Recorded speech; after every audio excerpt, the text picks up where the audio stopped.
ఓం నమ శివాయ. ఓం ఋషిభ్యో నమ. ఈరోజు వీడియోలో శివపురాణంలోని జ్ఞానోదయమైన ఘట్టం సప్త ఋషుల ఉపదేశం గురించి తెలుసుకుందాం. పెళ్లి సంబంధం కోసం వచ్చిన సప్తఋషులను చూసి హిమవంతుడు సంతోషించిన మేనాదేవికి మాత్రం మనసులో ఒకటే భయం.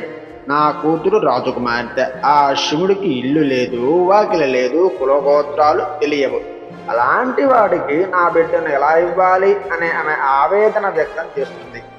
అప్పుడు వశిష్ఠుడు ఇతర ఋషులు కలిసి ఆమెకు శివతత్వాన్ని ఎలా ఉపదేశించారు.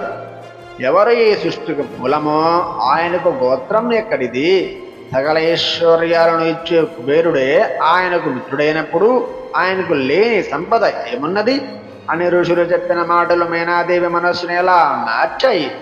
చివరకు పెళ్లి ముహూర్తం ఎలా నిశ్చయించారు అనే విషయాలను ఈ వీడియోలో వివరించాను. తెలుసుకుందామా మరి? ఇప్పటి వరకు చూసిన ప్రతి ఒక్కరికి ధన్యవాదాలు.